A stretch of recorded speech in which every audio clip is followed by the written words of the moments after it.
అందరికీ నమస్కారం గైస్, నేను మీ ఎండి ఫ్రమ్ సన్మన్ స్టూడియోస్. సో ఈరోజు మనము 2024 ఎలక్షన్స్ రాబోతున్న తరుణంలో మనము ఆంధ్రప్రదేశ్లోని రాజమండ్రి, మన కల్చరల్ క్యాపిటల్ అనేటువంటి సాంస్కృతిక రాజు అనేటువంటి రాజమండ్రికి వచ్చేసాము. రాజమండ్రిలో ప్రజల వాడి వేడి నాడి ఎలా ఉందో తెలుసుకోబోతున్నాం ఇవాళ. నమస్తే అన్న. నమస్తే అన్న. ఏం పేరు? నా పేరు శంకర్ అన్న. ఎక్కడి నుంచి అన్న? రాజమండ్రి. ఏపీకి నెక్స్ట్ కాబోయే సీఎం ఎవరు అవుతారు అంటున్నారు? ఏపీకి అంటే ఇప్పుడు కాబోయే ఏమంటే చంద్రబాబు నాయుడు అవుతాడని అనుకుంటున్నాం. చంద్రబాబు నాయుడు గారు అవుతారు అని చెప్పడానికి గల కారణాలు ఏమైనా ఉన్నాయా? అంటే ఏం లేదు, లోకంలో అనుకుంటున్నాను అని చెప్పి చెప్తున్నాం. పబ్లిక్ టాక్ అది. సో మీరు ఇక్కడ చూస్తూనే ఉంటారు కదా, రెండు ప్రభుత్వాలు చూసారు. ఎప్పటి నుంచి ఉంటున్నారు ఇక్కడ?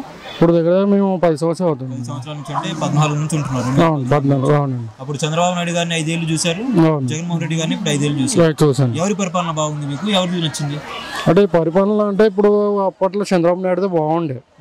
ఇప్పుడు ఈ జగన్ గారు ఏమన్నట్టు వచ్చారో చాలా విపరీతమైన రేట్లు పెరుగుతున్నాయి, చాలా ఇబ్బంది అయిపోతుంది. ఎందుకంటే ఇప్పుడు చంద్రబాబు నాయుడు గారి పరిపాలన నచ్చిందని చెప్పి అంటున్నారు. ఏ ఆస్పెక్ట్స్ లో నచ్చింది మీకు? అంటే ఎక్స్ప్రెస్ లో అంటే అన్ని ధరలు కొద్దిగా తగ్గించినట్టు ఉండే. బట్ ఒకటి ఏంటంటే హాస్పిటల్కి వెళ్ళినా, ప్రైవేట్ హాస్పిటల్కి వెళ్ళినా పట్టించుకుంటుండే. ఇప్పుడు ఏదైనా కొత్త కానూలు అయిపోయినాయి. ఇప్పుడు ఆరోగ్యశ్రీ అంటారు, Aadhaar card, phone number link అంటారు.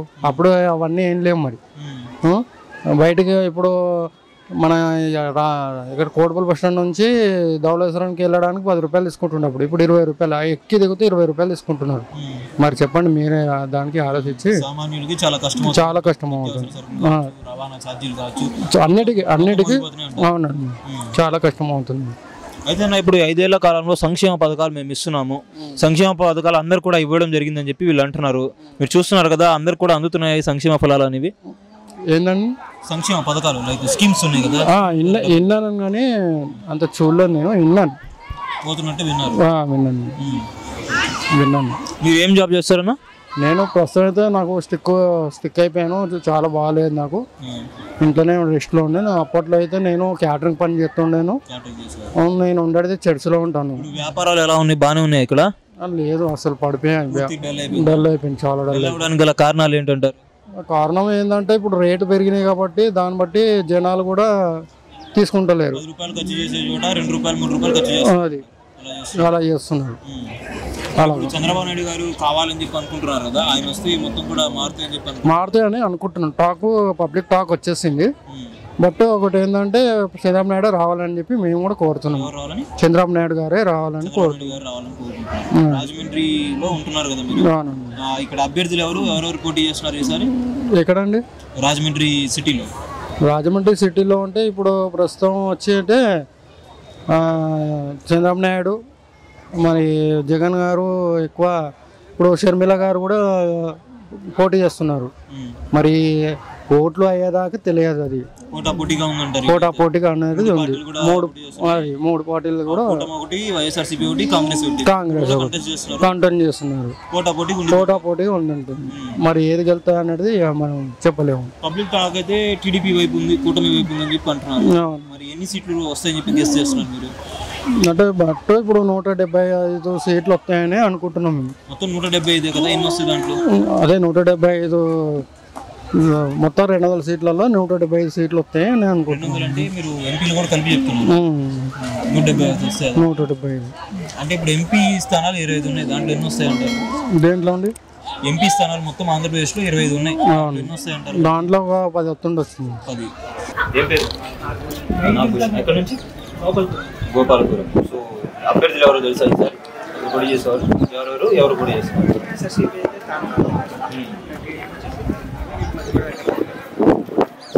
టీడీపీయా లేకపోతే సంబంధించిన పార్టీలో? టీడీపీ. సో పరిస్థితులు ఎలా ఉన్నాయి మరి మీ ప్రాంతంలో? ఎవరు గెలుస్తారంటారు సార్?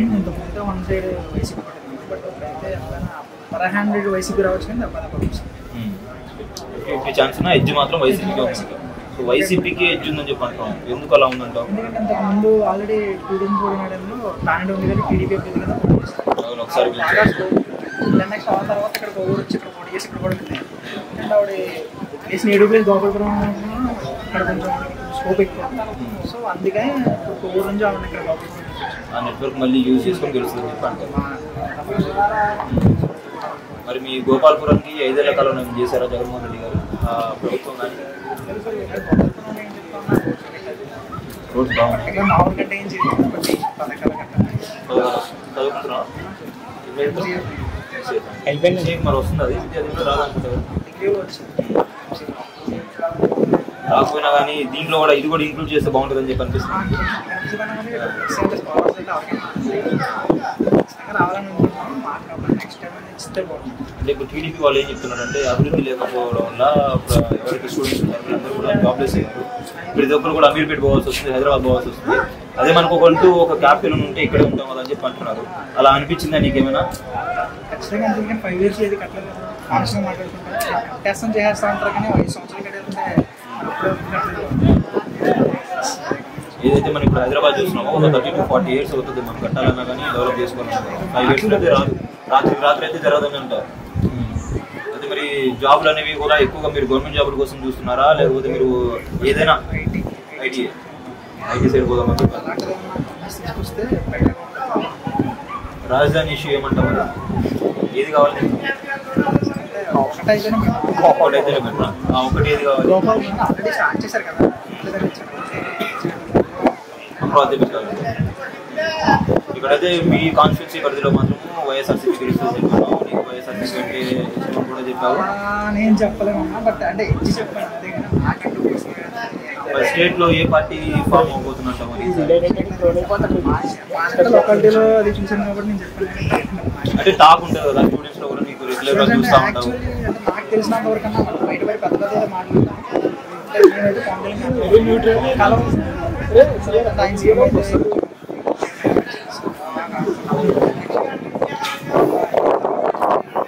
అంటే మేము ఎక్స్పెక్ట్ చేసిన దానికి బట్ అయితే ఇప్పుడు ఓటు వేయట్లేదా? పవన్ కళ్యాణ్ అంటే ఎందుకు ఇష్టం బేసిక్గా? అంటే సినిమాలు చూస్తా లేకపోతే 2 lakhs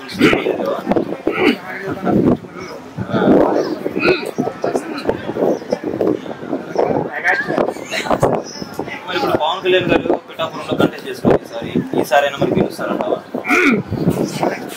గెలుస్తారని ఎక్స్పెక్ట్ చేస్తాను. ఎంత రాబోతుందంట మెజార్టీ కాదు తెలియదు కానీ అసెంబ్లీ మాత్రం పోతారంట. మరి ఇప్పుడు దాకా పవన్ కళ్యాణ్ గారు ఏదైతే ఉన్నారో ప్రశ్నిస్తా అని చెప్పి పార్టీ పెట్టారు. కూటమి కూడా ఆయనే కూటమి కలిపాయని చెప్పి అంటున్నారు. రేపు పొద్దున బై లక్ లేకపోతే బై గాడ్ స్పేస్ వాళ్ళే వినేయారు. ఇదే ఉనికిని మళ్ళీ వాళ్ళు చాటగలుగుతారా? అంటే అసెంబ్లీ రేపు పొద్దున వెళ్ళిన తర్వాత చంద్రబాబు నాయుడు గారు పలానా తప్పు చేస్తే నిందించగలరా? నుంచోబెట్టి ప్రశ్నించగలరా? ఇప్పుడు నేను ఏం చెప్తాను కదా వాళ్ళ ఫోన్స్ ఉన్నాయి కాబట్టి వాళ్ళ అంటే యాజ్ అ ఫ్యాన్ గా నువ్వు చెప్పాలి. మనకి ఎందుకు అలా అయితే నేనే అవుతాను కదా జెండాలు పెట్టుకుని. జెండా పట్టుకుని ఎవరు అవుతారంటే ఎలా అని చెప్పగలం కానీ